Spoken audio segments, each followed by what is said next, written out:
보내신 이의 뜻대로라는 제목으로 우리가 말씀을 한번 생각해 보겠습니다. 예수님은 자신을 증거하십니다.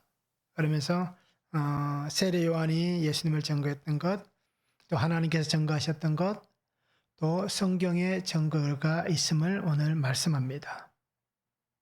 그런데 사람들 어떻게 합니까? 아버지의 이름으로 온 그리스도를 영접하지 않았다라고 얘기합니다.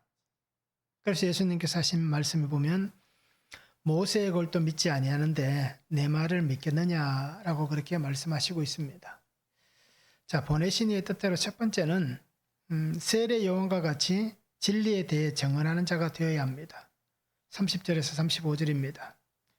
내가 아무것도 스스로 할 수 없노라. 듣는 대로 심판하노니 나는 나의 뜻대로 하려 하지 않고 나를 보내신 이의 뜻대로 하려 하므로 내 심판은 의로우니라. 내가 만일 나를 위하여 증언하면 내 증언은 참되지 아니하되 나를 위하여 증언하시는 이가 따로 있으니 나를 위하여 증언하시는 그 증언이 참인 줄 아노라. 너희가 요한에게 사람을 보내매 요한이 진리에 대하여 증언하였느니라. 그러나 나는 사람에게서 증언을 취하지 아니하노라. 다만 이 말을 하는 것은 너희로 구원을 받게 하려 함이니라. 요한은 켜서 비추이는 등불이라 너희가 한때 그 빛에 즐거이 있기를 원하였거니와 라고 말씀합니다. 자, 하나님은 예수님을 보내셨잖아요. 그래서 예수님은 오늘 자신이 하나님께서 보내신 곳으로 하나님의 뜻을 따라 왔다라고 그렇게 말씀을 하고 있습니다. 그래서 우리가 알듯이 예수님 오시면 어떤 모습입니까? 하나님의 약속, 구속의 약속, 그 구속의 사역을 이루기 위해서, 완성하기 위해서 예수님께서 오신 것입니다. 자, 예수님을 보내신 하나님 뜻은 무엇입니까? 세상은 아담의 죄로 인하여서 첫 인류인 아담에게서부터 죄가 들어오므로 세상은 죽음이 들어왔잖아요. 그래서 죽음이라는 멸망이라는 것이 들어왔습니다. 그래서 하나님께서 예수 그리스도를 보내신 뜻은 무엇입니까? 이 죽음의 세상을 다시 하나님의 생명의 세상으로 바꾸어가는 겁니다. 죄가 사라지고 멸망이 사라지고 하나님의 생명, 하나님의 의의가 있는 그 세상으로 다시 변화시키는 것, 바꾸는 것이 바로 예수님을 보내신 하나님의 뜻입니다. 결국 이 약속 안에서 하나님이 만드신 이 피조 모든 세계가 다시 하나님의 영원한 생명 가운데 거하는 것입니다. 결국 이 피조물도 사람의 죄로 인해서 함께 멸망을 당하게 된 것이잖아요. 하나님이 만드시고 보시기에 좋았더라 말씀하셨던 이 세상이 인간의 죄로 인해서 멸망을 당하게 된 것입니다. 그런데 이 모든 것을 하나님이 약속하신 그 약속 안에서 다시 살아가게 하기 위한, 다시 하나님의 생명 가운데 살게 하기 위한 그러한 하나님의 뜻으로 예수님께서 이 땅에 오신 것입니다. 그래서 오늘 예수님은 보내심을 받은 자에 대한 증거가 있음을 말씀합니다. 요한복음에 보면 1장에서부터 시작할 때 보면 오실 예수님에 대해서 말씀하시잖아요. 그래서 특별히 1장 9절과 11절에 보면 참빛 곧 세상에 와서 각 사람에게 비추이는 빛이 있었나니 그가 세상에 계셨으며 세상은 그로 말미암아 지은 바 되었으되 세상이 그를 알지 못하였고 자기 땅에 오매 자기 백성이 영접하지 아니하였으나 라고 말씀합니다. 예수님에 대해서 증언을 이렇게 하는 거예요. 자기 땅에 왔는데 아무도 그를 영접하지 않았다. 하나님께서 이 구속을 위해서 보내신 주님이심에도 불구하고 그가 이 땅에 왔음에 누구도 그를 알지 못했다. 라고 그렇게 요한복음은 증언을 하고 있습니다. 그러면서 세례 요한이 등장합니다. 하나님이 보내신 자 세례 요한. 그를 통하여서 오늘 성경도 분명히 얘기하잖아요. 요한에게 사람을 보내서 물어보는 거예요. 그죠? 그러면 요한이 무엇이라고 대답하는가라는 겁니다. 근데 요한은 예수님에 대해서 분명하게 증언을 했습니다. 자, 이와 같이 세례 요한은 누구입니까? 요한복음 1장 8절에도 다시 얘기합니다. 그는 이 빛이 아니요 이 빛에 대하여 증언하러 온 자라라고 얘기합니다.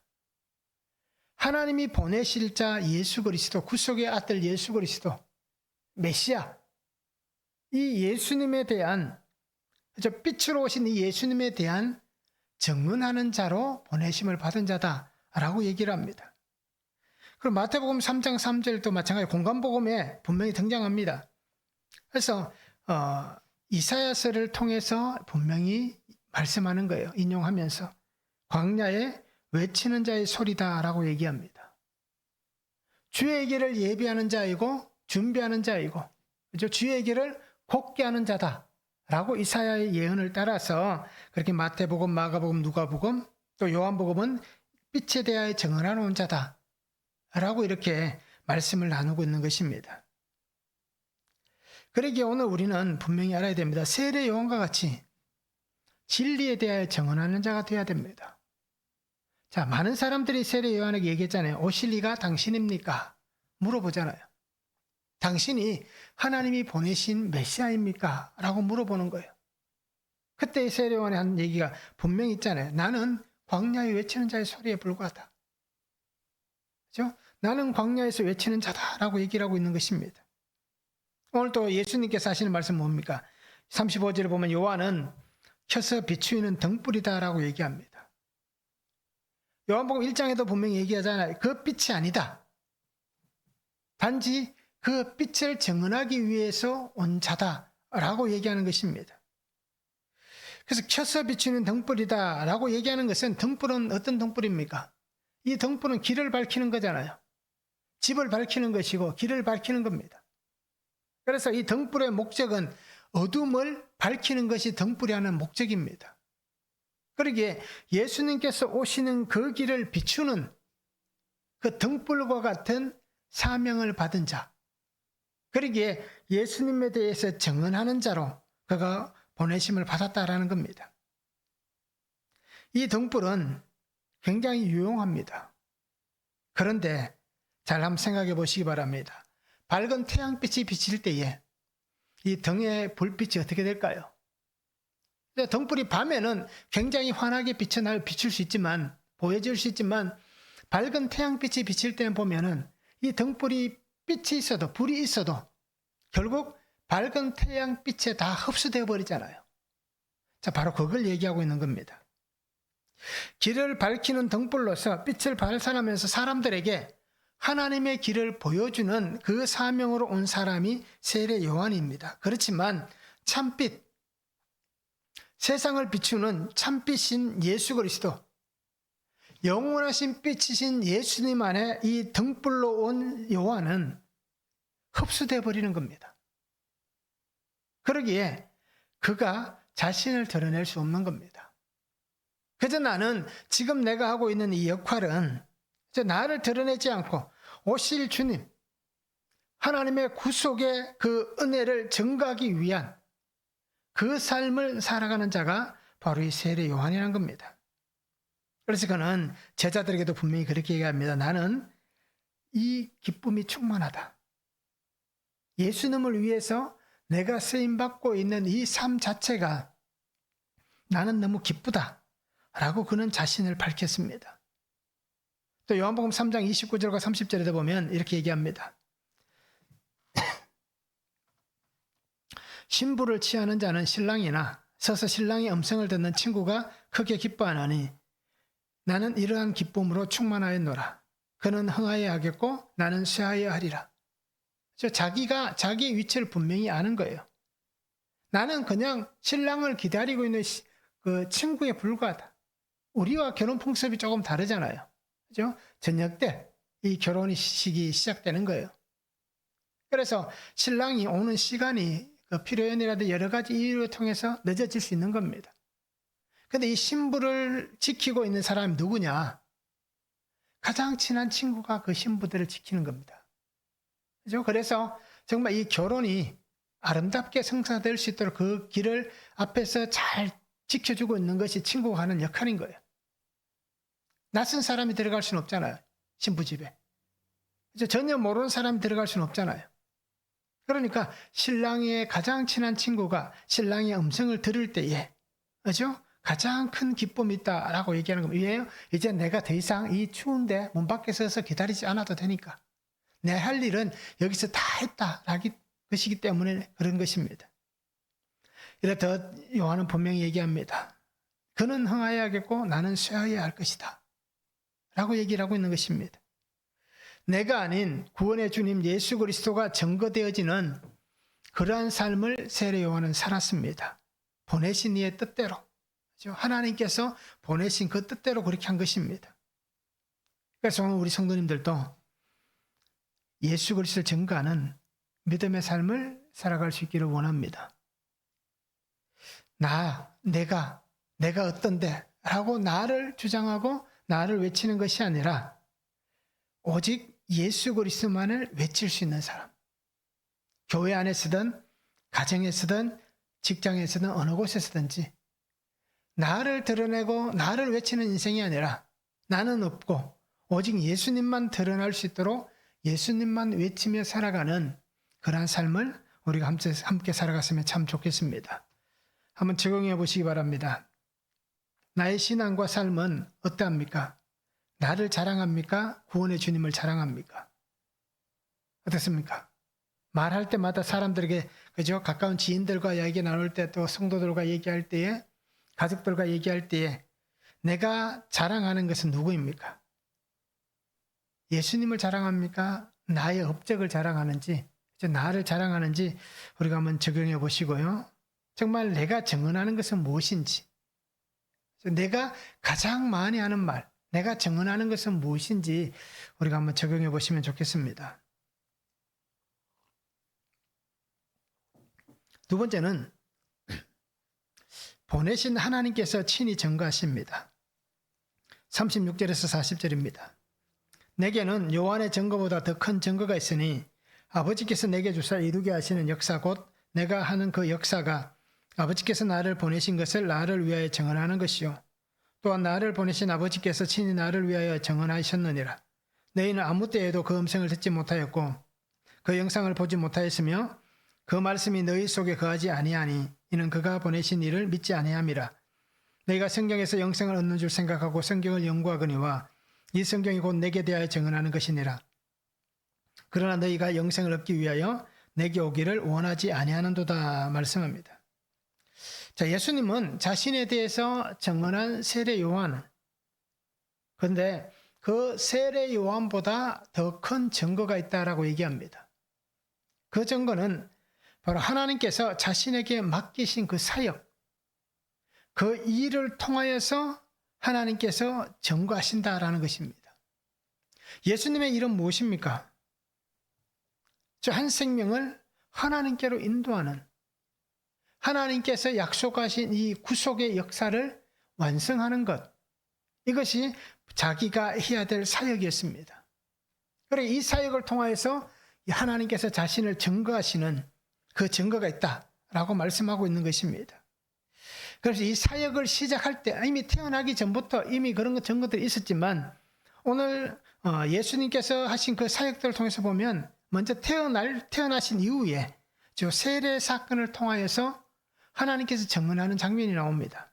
누가복음 33장 22절에 보면 성령이 비둘기 같은 형체로 그 위에 강림하시더니 하늘로부터 소리가 나기를 너는 내 사랑하는 아들이라 내가 너를 기뻐하노라 라고 말씀합니다. 자, 예수님의 사역의 본격적인 시작은 언제부터입니까?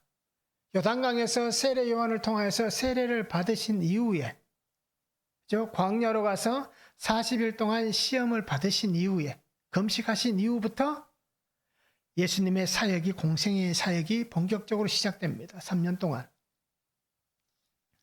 바로 그 시작, 어떻습니까? 세례를 받는 순간 하나님께서 이는 내 사랑하는 자여 내 기뻐하는 아들이다 라고 분명히 얘기하잖아요. 너는 내 아들이다 라는 것을 증언하시는 것입니다. 자, 이렇듯 하나님께서 친히 증거를 하시는 것입니다. 또 마태복음 17장 5절에도 보면 말할 때에 홀련히 빛난 구름이 그들을 덮으며 구름 속에서 소리가 나서 이르되 이는 내 사랑하는 아들이요 내 기뻐하는 자니 너희는 그의 말을 들으라 하시는지라 라고 말씀합니다. 자, 예수님께서 변화산에 올라가시잖아요. 베드로, 요한, 야고보 세 명의 제자를 데리고 올라가시는 거예요. 자, 그 산에서 예수님의 모습이 변형되었다라고 얘기합니다. 그때에 그 구름 사이에서 하나님께서 제자들 베드로, 요한, 야고보에게 들려주신 음성이에요. 내 아들이다. 내 기뻐하는 자다. 너희는 그의 말을 들으라. 라고 그렇게 하나님께서 그리스도가 누구인지에 대해서 분명히 증거를 해주시고 있는 것입니다. 결국 하나님은 하나님의 모든 구원의 역사를, 그죠? 예수 그리스도를 통하여 이루어 가시는 겁니다. 그리고 또 하나님께서는 말씀을, 성경을 통하여서 증언하십니다. 오늘 우리가 보고 있는 이 성경이 아니지만, 그죠? 우리는 구약과 신약이 함께 있는 66권의 성경을 보고 있지만, 이때 당시에 예수님 시대의 성경은 어떤 것이 성경입니까? 이때 당시의 성경은 구약만 성경입니다. 구약 성경만 성경으로 인정되던 시대입니다. 자, 이 성경은 예수님에 관한 이야기입니다.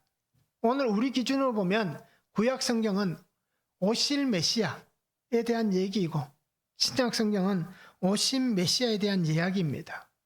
결국 예수님 시대에 있었던 이 구약 성경, 그렇죠? 이 성경의 중심은 무엇입니까? 오실 메시아, 예수 그리스도에 대해서 얘기하는 겁니다.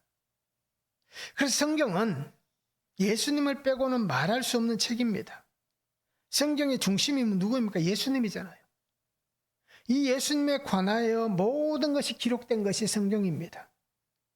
하나님께서 약속하신, 하나님께서 말씀하신 그 모든 말씀들이 이루어지고 완성되어지고, 또 그것이 하나님의 뜻 안에서 선포되어져 가는 모든 것들을 기록하고 있는 것이 바로 이 성경이다라는 것입니다.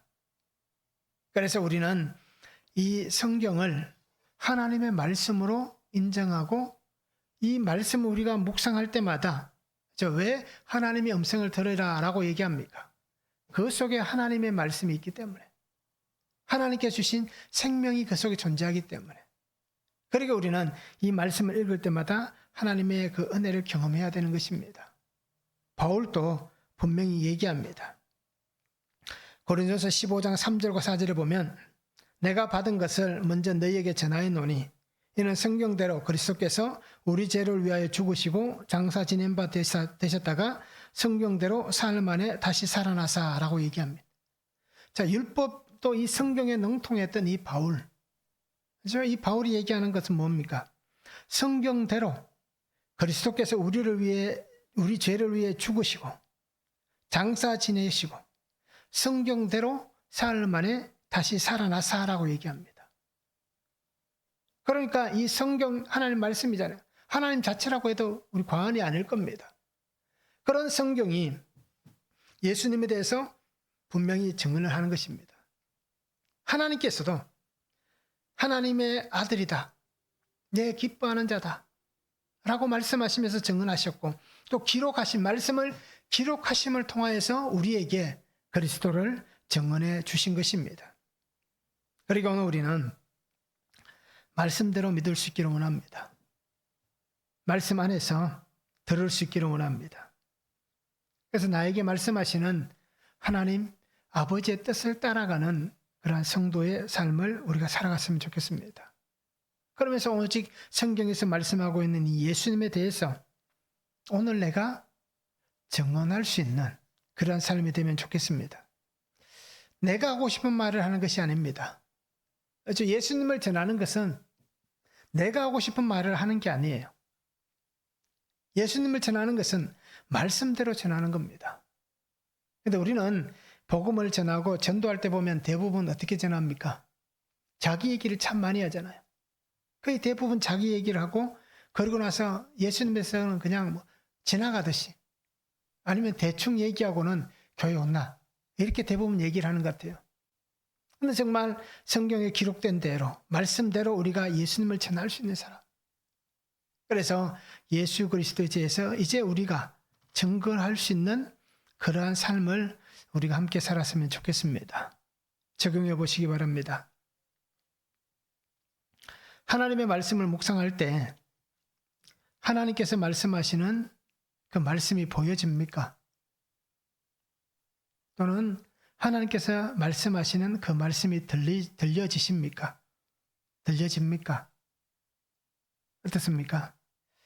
한번 적용해 보시기 바랍니다. 우리 성경에서 예수님을 만나고 있습니까?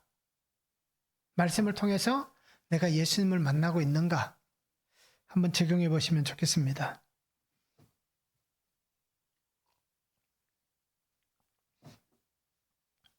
세 번째는 보내심을 받은 구속의 예수님의 말씀을 믿어야 됩니다. 41절에서 47절입니다. 나는 사람에게서 영광을 취하지 아니하노라. 다만 하나님을 사랑하는 것이 너희 속에 없음을 알았노라. 나는 내 아버지 이름으로 왔음에 너희가 영접하지 아니하나 만일 다른 사람이 자기 이름으로 오면 영접하리라. 너희가 서로 영광을 취하고 유일하신 하나님께로부터 오는 영광은 구하지 아니하니 어찌 나를 믿을 수 있느냐. 내가 너희를 아버지께 고발할까 생각하지 말라. 너희를 고발하는 이가 있으니 곧 너희가 바라는 자 모세니라. 모세를 믿었더라면 또 나를 믿었으리니 이는 그가 내게 대하여 기록하였음이라. 그러나 그의 글도 믿지 아니하거든 어찌 내 말을 믿겠느냐 하시니라. 자, 예수님은 유대인들을 향해서 아니면 지금 오늘 나를 향해서 정확하게 말씀합니다. 너희 속에 하나님을 사랑하는 마음이 없다라고 얘기합니다. 그 시대 백성들에게도 말씀하셨지만 오늘 나에게도 똑같이 말씀합니다.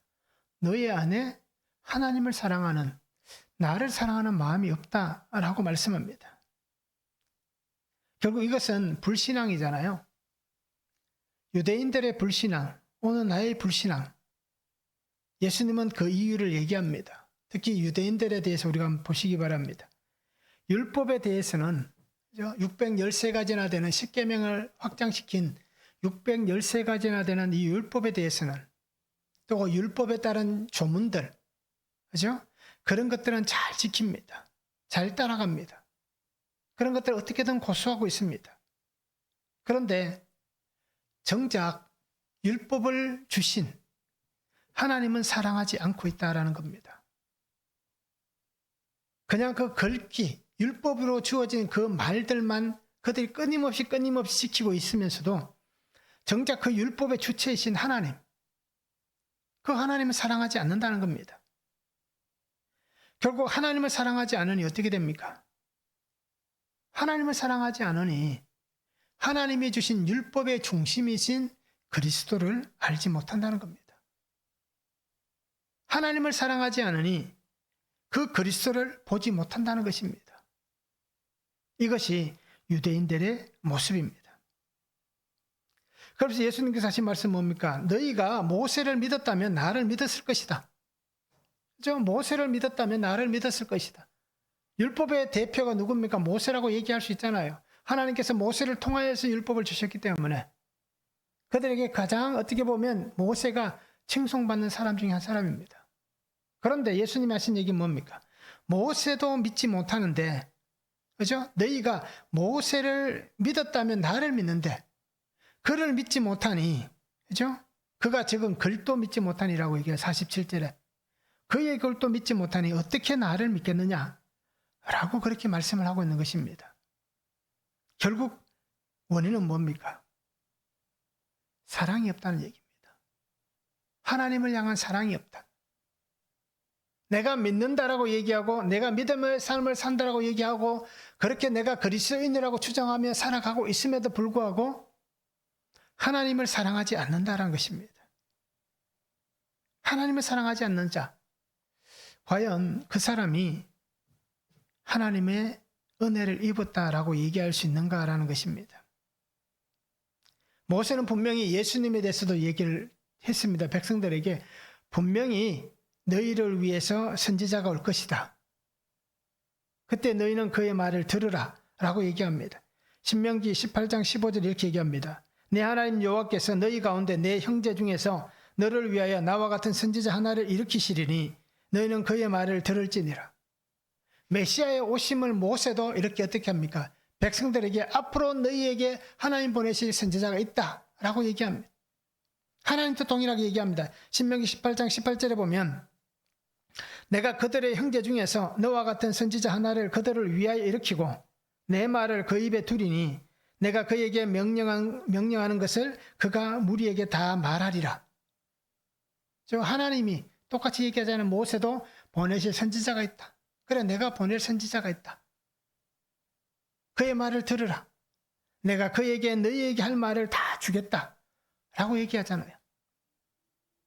그리고 오늘 우리 성도님들이 정말 내가 보내심을 받은 구원의 주님, 구속의 주님, 예수 그리스도를 믿는, 그 말씀을 믿는 이 믿음 안에 살아가는 삶이 되면 좋겠습니다. 결국 예수님은 나를 위해서 오신 거예요. 성경에 수많은 사람들이 기록되어져 있고 수많은 사람들이 살다 죽었지만 하나님이 예수님을 보내신 이유와 목적은 다른 사람이 아닌 거예요. 나 때문이란 겁니다. 나를 위해서 예수님께서 오셨고 나를 위해서 십자가에 죽으셨고 나를 위해서 다시 부활하셨다. 나는 내가 그 속에 있어야 되는 겁니다. 내가 없으면 그렇죠? 다른 사람을 위해서 오셨고 다른 사람을 위해서 이런 일을 하셨다라고만 얘기한다면 결국 그 예수님은 나와는 상관이 없는 거예요. 나를 살리고 그죠? 나를 향해서 다 이루었다 라고 말씀하시는 이 예수님을 우리가 보아야 되는 것이고 이 예수님을 우리가 드려야 되는 것입니다. 그래서 구속사의 말씀을 들어야 된다 이유가 바로 이건 거예요. 나를 위해서 오셨다는 겁니다. 나를 위해서 죽으셨고 나를 위해서 다시 살아나셨다는 겁니다. 이것이 나의 구속사가 되는 겁니다. 다른 사람의 구속사와 나의 구속사는 상관이 없는 겁니다. 나에게 구속사의 은혜가 없으면 다른 사람이 아무리 그 구속사의 은혜를 받았다 한들 그것이 나와 무슨 상관이겠습니까? 나와는 상관이 없게 되는 겁니다. 그리고 오늘 나를 위해 오신 예수님, 나를 살리신 예수님, 나를 향해서 십자가에서 다 이루었다 말씀하시는 그 은혜를 오늘 내가 받았으면 좋겠습니다. 그 약속이, 그 은혜가 나의 것이 되면 좋겠습니다. 이것을 우리가 놓치지 않기를 원합니다. 다른 것은 다 잊어버리고 다른 것은 다 몰라도 상관없습니다. 뭐 믿음의 삶을 살아가는데 이렇게 하라고 얘기하는 모든 것도 몰라도 상관이 없습니다. 단지 우리가 한 가지 놓치지 말고 끝까지 우리가 붙잡아야 될 것. 예수님은 나를 위해서 오셨다. 그리고 나에게 말씀하셨다. 다 이루었다. 이 은혜만 붙잡고 가면 다른 것은 아무것도 아닌 것입니다. 그래서 믿음이란 것이 참 어렵고 힘든 것인 이유가 바로 이겁니다. 정말 예수 그리스도를 전적으로 믿는다는 것. 이 십자가 구속의 은혜로 믿는다는 것. 어떻게 보면 쉽지 않은 일인 거예요. 그러나 믿음은 하나님이 내게 주신 은혜이고 선물이잖아요. 그러니까 내가 생각해도 좀 아닌 것 같은데요 라고 얘기하지 말고 그냥 그 은혜를 받으면 되는 거예요. 선물은 주는 사람에게서 내가 받는 사람이라면 이 선물을 그냥 기쁘게 받으면 되는 거예요. 이 선물이 뭐가 값이 비싸고 그죠? 저렴하고 크고 적은 게 상관이 없는 게 아니라 상관이 있는 게 아니라 그런 건 상관없는 거예요. 그냥 그 선물 상관없이 그냥 받으면 되는 거예요. 이것이 오늘 나에게 주신 하나님의 구속의 은혜인 것입니다. 그리고 오늘 우리 성도님들이 구원은 하나님의 선물이다라는 걸 깨달을 수 있기를 원합니다. 그리고 믿음으로 주님 앞에 날마다 그죠? 그 은혜를 붙잡고 구속의 이 은혜를 붙잡고 날마다 은혜의 보좌 앞으로 담대히 나아갈 수 있기를 원합니다. 그래서 예수 그리스도 믿는 믿음 안에서 아버지의 뜻을 따라 말씀으로 살아갈 수 있기를 원합니다. 그래서 그리스도께서 구속하신 이 은혜를 이제 내가 그죠? 증거하며 그렇게 사는 성도의 삶이 되면 참 좋겠습니다. 한번 적용해 보시기 바랍니다. 나의 불신앙은 무엇입니까?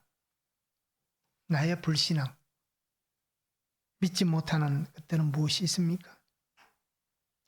구속의 주님을 믿는 믿음 안에서 구속사의 말씀이 들리고 있습니까? 어떻습니까? 한번 적용해 보시기 바랍니다. 구속의 주님, 그죠? 이 십자가의 메시지, 구속의 말씀, 구속사의 말씀이 내게 들려지는지 우리가 한번 적용해 보시기 바랍니다. 예수님을 증언할 삶을 살아가야 됩니다. 지금까지는 성경에 기록된 것, 또 믿음의 선배들이 전하해 준 것, 수없이 많은 이러한 증언자들이 있어서 전해졌습니다. 그런데 이제는 누구 차례입니까? 이제는 내 차례입니다. 내가 해야 될 때입니다. 그래서 하나님의 보내심을 받은 자의 삶을 살아가시기 바랍니다. 세례요한과 같이 빛을 비추는 등불과 같은 삶을 살아가시기 바랍니다. 이제는 내가 예수님의 다시 오실 재림의 주님의 그 길을 비출 수 있는 등불로 그렇게 살아가시기 바랍니다. 그래서 나는 십자가의 증인이 되고 부활의 증인이 되어서 다시 오실 주님의 그 증인으로서 나에게 맡기신 하나님의 이 거룩하고 온전하신 삶을 정말 충성되게 살아가는 그러한 성도들이 되면 참 좋겠습니다. 그 은혜 안에서 우리가 날마다 쉬지 않고 끝까지 복음으로 믿음의 경주를 할 수 있는 성도들이 될 수 있기를 주님의 이름으로 축원합니다.